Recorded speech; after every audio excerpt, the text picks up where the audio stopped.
For the first time since the beginning of free agency, Panthers GM Dan Morgan spoke to the media on Monday. What did he have to say? We'll break it all down right here on Locked On Panthers. You are Locked On Panthers, your daily Carolina Panthers podcast. Part of the Locked On Podcast Network, your team every day.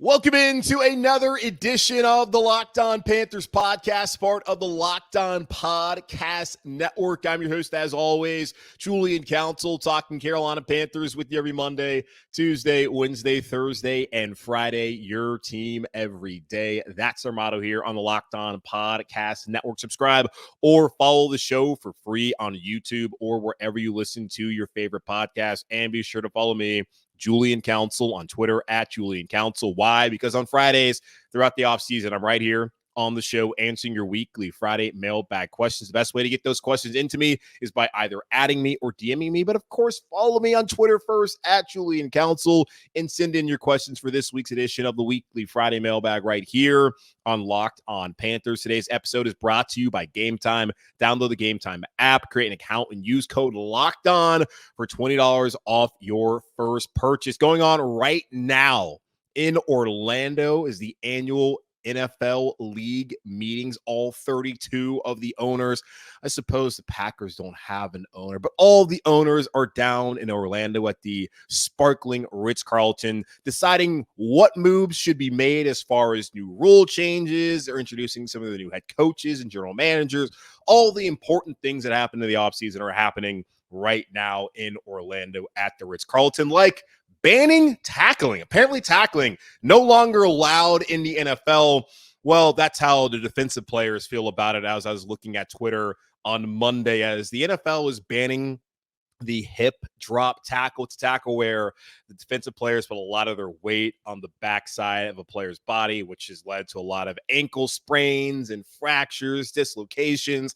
Not some good things, y'all. So the NFL has decided no more of that, even though, according to many of the league reporters and insiders out there in Orlando and across the world, the problem with that is NFL referees are unlikely to be able to catch that in real time and throw a penalty flag, which means that after the game, there's going to be a lot of fines. And last year, players were really upset about fines. So what do they do?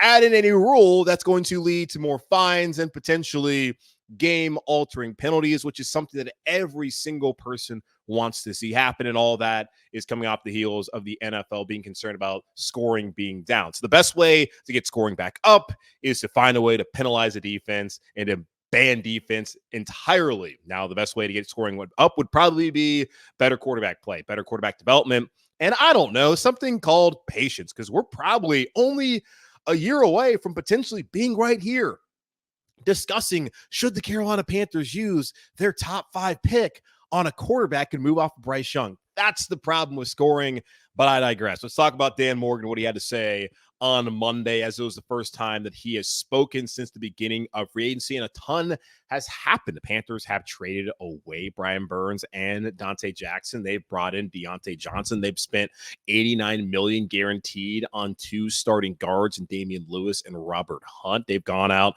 and rebuilt the defense. A'Shawn Robinson, Josie Jewell, Jordan Fuller, welcome to town. Some other men have also come to Carolina. They've been moving, they've been shaking, and they're hoping that that will lead to not a 2-15 season in 2024. So Dan Morgan now at the helm as a Panthers GM and also as the president of football operations was down there at the Ritz-Carlton in Orlando on Monday speaking to the media. And first, we'll go over Brian Burns. We'll go over a lot of the things he had to say, my takeaways from those things he had to say on today's show. So let's go ahead and start off with Brian Burns, which was the biggest move so far this offseason, aside from the Panthers hiring Dave Canales and hiring Dan Morgan and hiring Brant Tillis.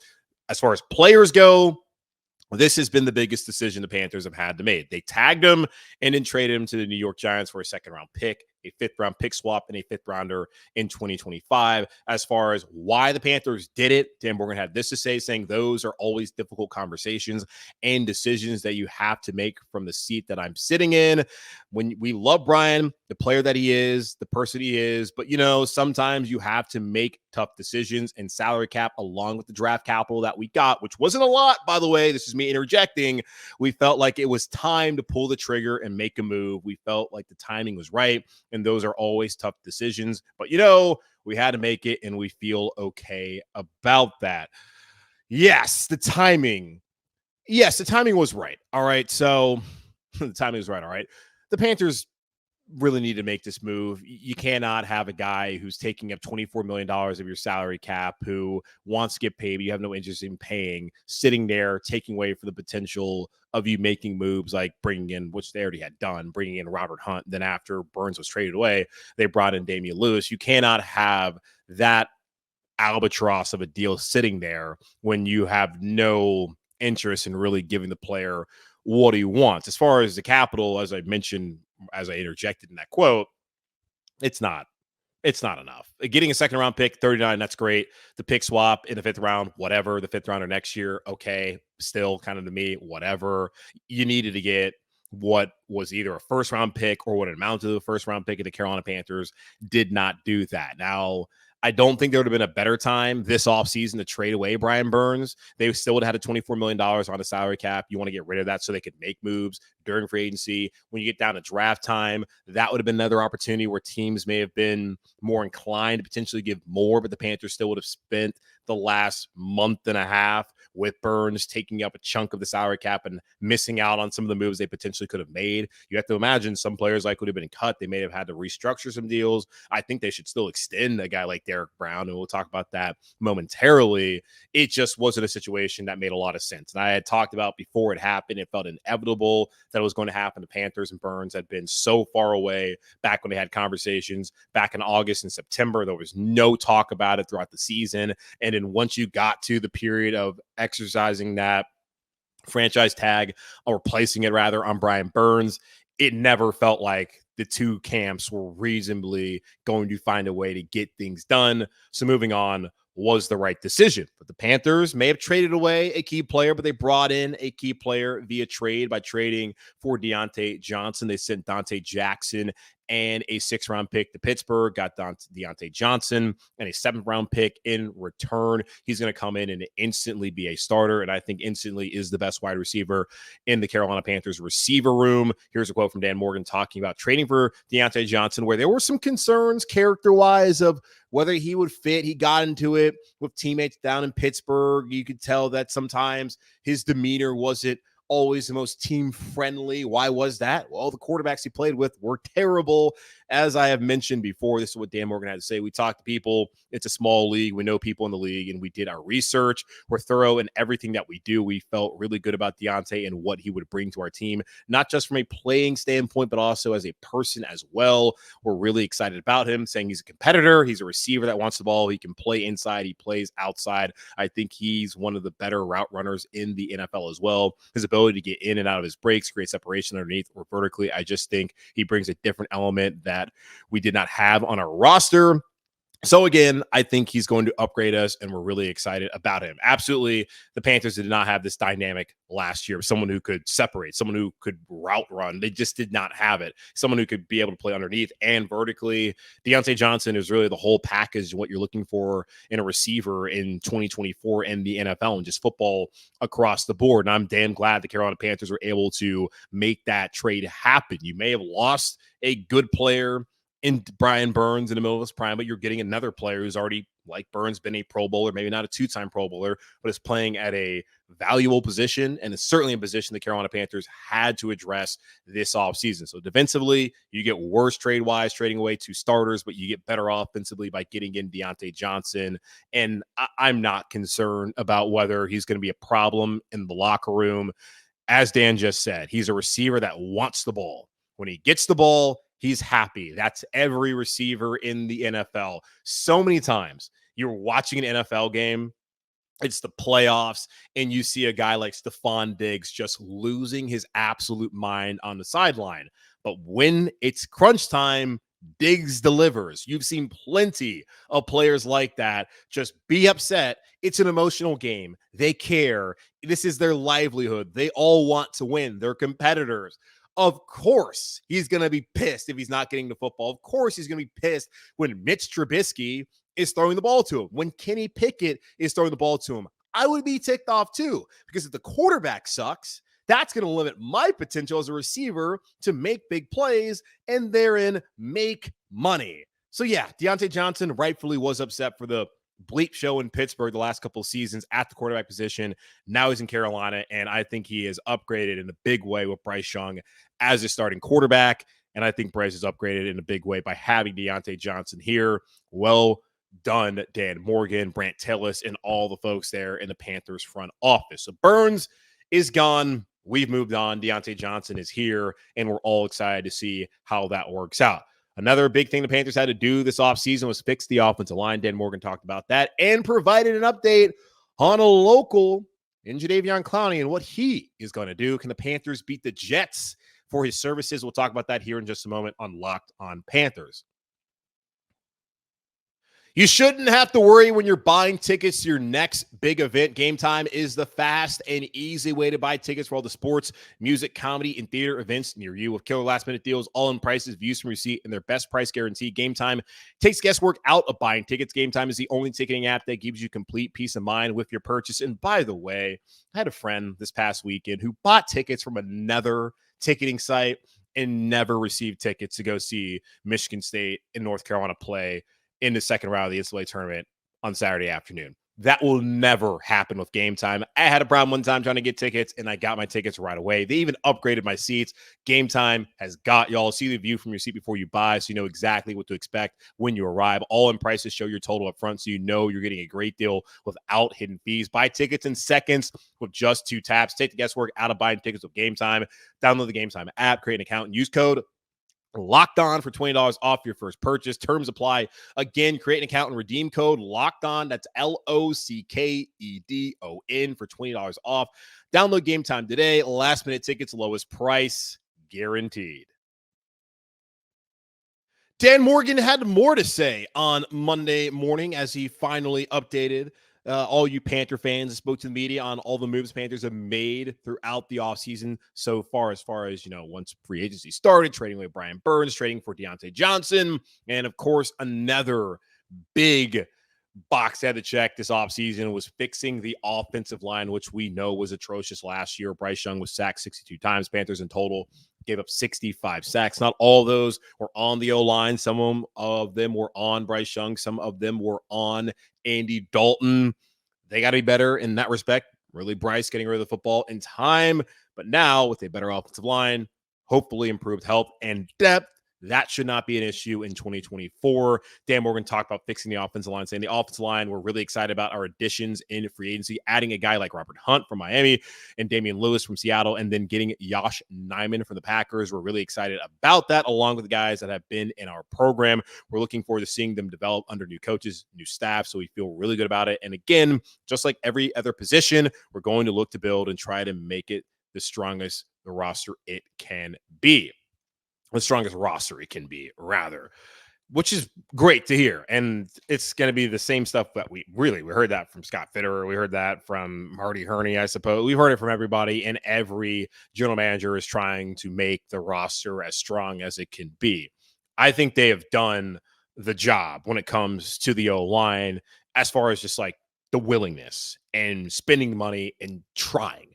It's not like the Panthers haven't tried to have a better offensive line. It's not like they didn't draft Ike Ekwonu. It's not like they didn't draft Brady Christensen. They drafted Deontay Brown. They should have drafted Trey Smith, but they didn't do it, unfortunately. And a major part of that was the health, the blood clots that he suffered at Tennessee that caused him to miss time. And that's not an insignificant thing when it comes to medicals. Peyton Wilson, far less significant as far as like the ACLs, all the knee injuries he's had. Medicals are important. Michael Penix Jr., he's going to go with the medicals, and that's going to be what keeps him potentially out of the first round based off his injury history. It's a big part of why players slip.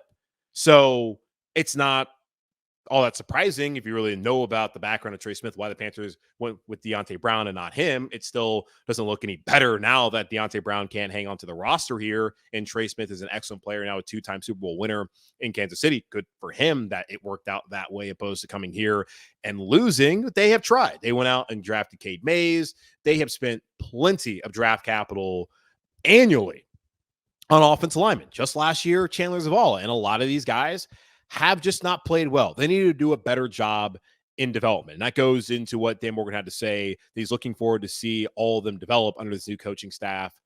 And also with the guys that they have coming back, he's excited about them as well. Like Ike Ekwonu, Dan sees him as a left tackle. I still see Ike as a left tackle. I want it to work. They are willing to make it work, and they're thinking with Dave Canales now here, with Joe Gilbert as the offensive line coach, the Seattle Seahawks former offensive line coach, who's assistant offensive line coach, whose name I cannot pronounce. They're hoping that he'll be better. It's year 3. Offensive line is a developmental position. It doesn't just happen instantly. It takes time. He looked good after struggling against the Browns and Giants to open up his career back in 2022. But last year, almost was an untenable situation that the Panthers didn't have any backup for. Now they have Josh Nijman. Now they have Brady Christensen also as a backup. If Ike doesn't perform, they can put Josh there. They can put Brady there, and then we'll see what happens. Last year, who are you going to replace him with? No one. Now there's some real competition potentially, even though it's going to be Ike there at left tackle. Dan Morgan also did confirm that the plan is for Austin Corbett to move from right guard to center this season. We'll see how that goes. I'll say it again. I want to see the Panthers draft a center.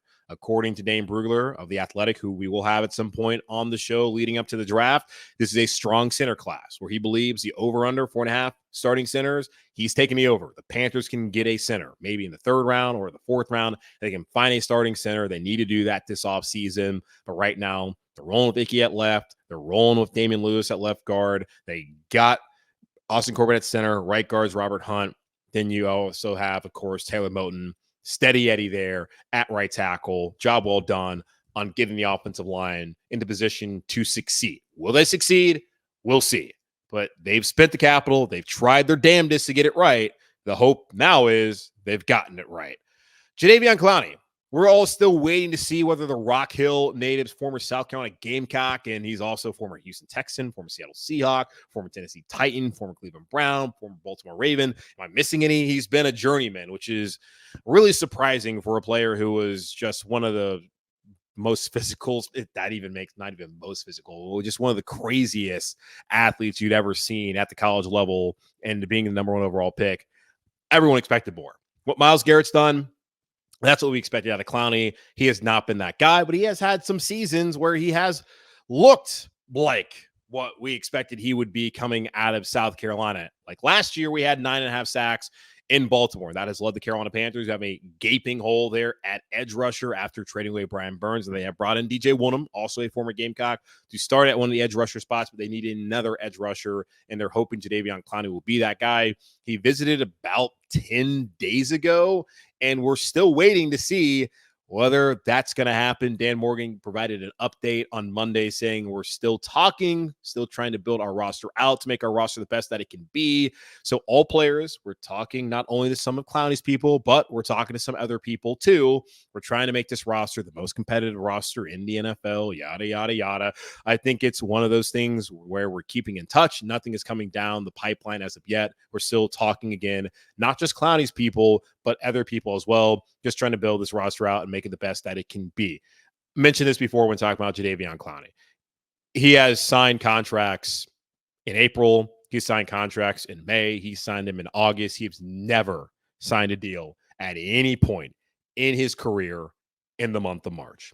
Don't expect this to happen immediately. And that goes also to the other teams who are courting him. Jordan Schultz, Bleacher Report, tweeted this out a couple of days ago saying, following Jadeveon Clowney's visit to the Jets, he and the organization have remained in constant contact, with one source describing New York as highly motivated to try and secure a deal with Clowny. I'm told both the Panthers and Ravens remain interested in him as well after his 9.5 sack season in Baltimore. Okay, speaking of the Jets, Joe Douglas, the Jets general manager, is down there in Orlando as well. He was speaking to media, and I saw a video from SNY on Twitter, and he had this to say, basically saying that the visit was outstanding. That was his words. It was outstanding. He spent an hour in his office getting to know Jadeveon Clowney, taking him around the facility, and he said on Monday there was no news report on that front for the Jets. So Schultz reports that the Jets are highly motivated to sign Jadeveon Clowney. Joe Douglas said the visit was outstanding, but there's no news to report.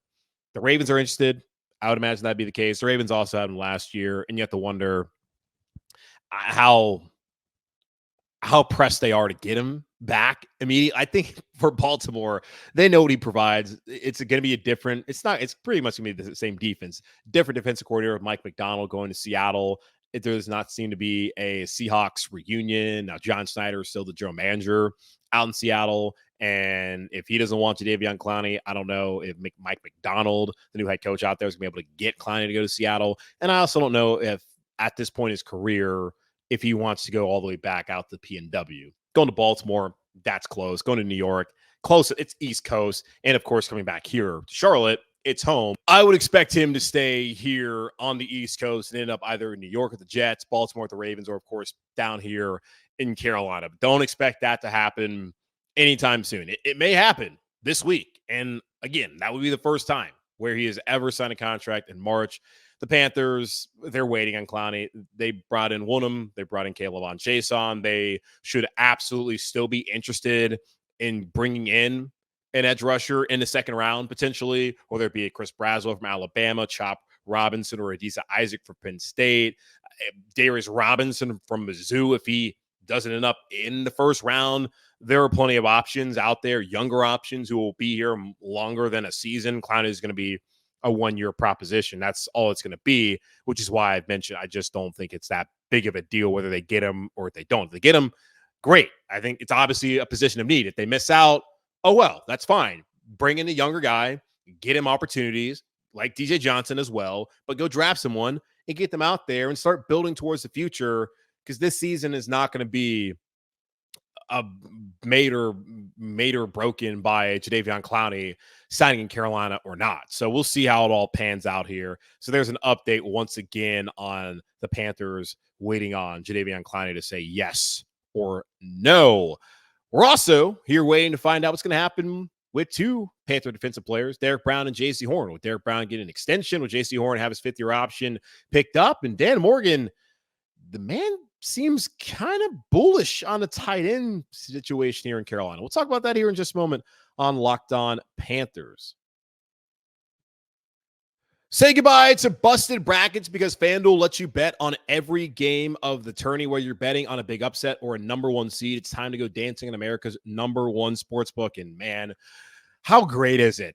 We don't have to worry about brackets anymore. I saw on ESPN.com today, they want to do second chance brackets. Screw that. Sweet 16 starting on Thursday, especially if you're a fan here locally. Carolina's in it. You got Duke, State, 3 teams in the triangle making 18% of the Sweet 16. Clemson, 4 teams from the ACC, the down ACC, the downtrodden league that's not going to even exist in a couple years because FSU and Clemson are suing them. Made some money on Clemson, by the way, and thank you, A&M, for hitting that buzzer beater. Made some money on that game going to overtime. Y'all need to do that right now. New customers get $200 in bonus bets if your first $5 bet wins. That's $200 to use on point spreads, money lines. You can even pick who's going to win it all. UConn. Just visit FanDuel.com/lockedon and bet on college hoops until they cut the nets down.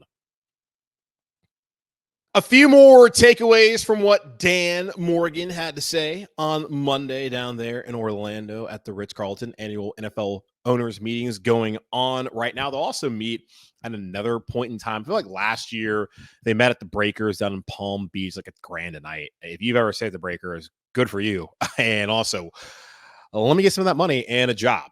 And then they also were out in Arizona. Yeah, they're out in Arizona. Not for the Super Bowl. They had another time they're out in Arizona. I believe it was last year. Maybe it was the year before that. It all blends together at this point in time doing a daily show. Talk about these Carolina Panthers, who we all hope will turn things around in 2024. So they're going to meet now. I believe they're going to meet again. I want to say like in May, right after the draft. They're going to meet. We'll see what's going to happen. But making some rule changes, and we'll get into some of those maybe on later on this week if there's anything earth-shattering. Apparently they want to do something about the kickoff. What's there to do about the kickoff? They're trying to make football which is an inherently dangerous game, safer. It's just never going to be safe.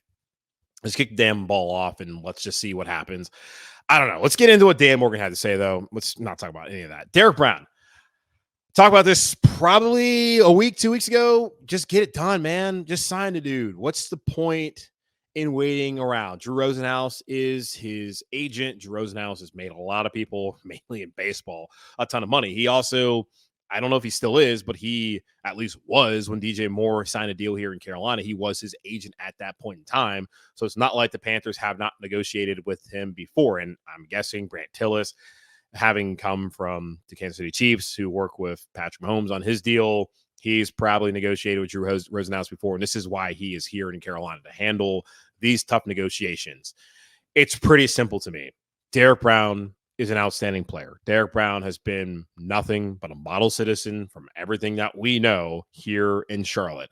He is someone that you can build with, just like Brian Burns, just like McCaffrey, just like DJ Moore. You need to keep him around. Give him the money. Let's not drag this out. Let's not have another Brian Burns situation. Maybe he's asking for some outrageous number. I don't care. He plays a premium position. Pay him. Because if you don't want to pay him, like the Giants, like the 49ers, like the Bears, there are teams in the league that will happily take your successful first-round pick. Don't do it, man. Don't bungle this. Get it done this offseason. Not next offseason, not in August. Get it done now. I'm sick of waiting. I'm sick of the bull. Get it done. Now, Dan Morgan said they've had some good discussions. The only good discussion you need to have is, Derek Brown, here's a blank check. What do you want?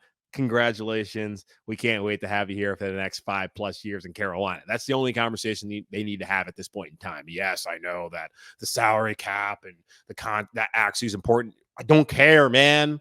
I don't care. Just like with Burns, what he got, would gladly have him, gave it to him, even though, yes, I do think $30 million potentially is what he could make a year is a little wild. 27 makes sense. Apparently, that's what the Panthers are offering. He didn't want to do it. I understand. But the Panthers needed to really give him what he wanted, because they look at the edge rusher now. They're terrible. The worst edge rushing in the NFL. Even when they bring in Clowny, it'll be the worst edge rushing group in the NFL. So don't mess it up with Derek Brown. Shai Tuttle was not good last year. Ashawn Robinson is just a run stopper and probably only here for a season. You need to bring back Derek Brown and a long-term deal. Get it done right away. JC Horn, though, don't feel the same way. I want JC to be a Panther. I want JC to also stay healthy, because if he's not healthy, then what's the point of him being a Carolina Panther? That's just the way I look at it. He has missed 29 out of possible 51 games. The numbers, there are just so many of them that he's just missed so many games. He's barely played. And when he does play, he's excellent. The problem is he doesn't play. And for a guy who's missed as much time as he has, I just find it hard for a team like the Panthers to exercise his fifth-year option. Now, Dan Moore was asked about it, and he mentioned how the injuries have been out of his control. Sure, they have been. The turf in Houston, where he broke his foot in that Thursday Night Football game his rookie year, out of his control. Also, I don't know about the rib injury. I guess that probably is out of his control as well. I'd imagine playing football, that's what happens. Then the broken wrist, that's Jeremy Chin hitting him. That's out of his control. Whatever happened last year, that caused him to miss the end of OTAs and all-mandatory minicamp. Don't know, but I'm guessing out of his control. The hamstring muscle injuries, you wonder about that. Is that the player, or is it just it happens? It's all been bad luck. It's all been unfortunate. We all understand. Let's not say we all. Any sensible person understands that, because there's plenty of people out there that are not having any sort of grace at all. They're not giving him any grace for the injuries. That they hate JC Horn just like they hated McCaffrey when he was getting injured. They're going to hate any player who dares get injured, because these fans, some of these people out here, are just ridiculous people and take this stuff way too seriously. Like, touch grass, find a hobby other than watching football on your couch, if that's how you're going to feel about these human beings anytime something bad happens to them, because your favorite team that never wins is losing because those guys are out. It's just, I hate people like that. And yes, hate's a strong word. I mean it. So JC Horn, I can't see it right now for me. $12 million in 25. If you do exercise it and say he stays healthy, plays well. If you don't exercise it, he stays healthy, plays well, then you're looking at like $18 million franchise tag. Then that's what you got to do. For me, he's got to prove it first. You need to get down Derek Brown done, so then you're not really concerned about franchise tag, and it'll be good. I think that they should probably find a way to at least have Diontae Johnson shirt up for 2 seasons this year and 25, just a little mini extension just to give yourself some cover next offseason in case that the Panthers have to have it to where he gets to the market. I would think that if you want to use a 5th-year option, use it on JC Horn, not on Diontae Johnson. Find a way to maybe extend him so we're not having the conversation. You don't want to be like the Bengals, not the Bengals, like the Jags, where they didn't get Josh Allen's deal done, and that meant that they couldn't franchise tag Calvin Ridley. He went to the divisional rival. Don't want to be in that situation where the Panthers don't get someone's contract done, then they can't franchise tag another player, then they lose another player to free agency. Don't have that happen. But the 5th-year option right now, I just don't think that's something the Panthers should do. They don't have until May for them to, they have until May for that to happen, to get that done. So I won't worry about it too much right now. And Dan Morgan and a team very non-committal as of right now as far as what their plans will be. Tight end, one of the major needs on the roster. You look at the talent level, Trimble is a fine player. He's not an offensive weapon. Ian Thomas, we know what he is at this point in time. Stephon Sullivan, I'm not convinced that he's anything at all. But Dan Morgan, he likes the tight ends. As he was asked about, hey, what are you going to do at tight end? He said, it's not like we don't have tight ends. Yes, Dan, you do have tight ends. In name, you have players who play the position. Do you have any good players play the position? No. But he did say he's excited about our guys. He thinks highly of Tommy Trimble, and I don't think Tommy Trimble's like a bad player, but do I think Tommy Trimble's like a difference maker, like a good player? No, he's fine. Just come on, man. I think this fan base has overrated a lot of players for a long time, and I'm sure every fan base does that. But the overrating of Tommy Trimble going on, and maybe I'll eat crow. If I do, whatever. If I'm wrong about Tommy Trimble, fine. Oh, God, how horrible that would be to have that thrown in my face. I don't care. If I'm wrong about Tommy Trimble, it is what it is. I want the guy to succeed because he plays for Carolina and also seems like a nice guy, so why not? I want him to succeed either way, whether he played here or not. I just don't see it with him ever being what we've become accustomed to. He's not going to do what Greg Olsen did, and not a lot of guys will. He's not going to do what Wesley Walls did. We have become accustomed here in Carolina to high-level tight end play as far as guys who can catch the ball and be a threat in the offensive passing game. I don't think Tommy Trimble is that. I don't. Wasn't in college. Why would he be now in the NFL? Just my thoughts. And we've seen it for 3 years now. And last year we talked about, and I'm not trying to drag this, not me dragging him or being down on Trimble. I'm just giving my opinion and just being honest at how things have played out. He talked about last year that the first 2 years of his career, they had never really tried to coach up the tight ends, that they were never part of the offense. And then this year, or we just saw this past season, he got to be a part of the offense, got to be the starter. And it wasn't like his numbers were earth-shattering and made you think that, yeah, this is a guy to build around. They need more tight ends. I just don't think that they're going to get anybody in the draft that's going to change things. This has got to be a priority moving forward.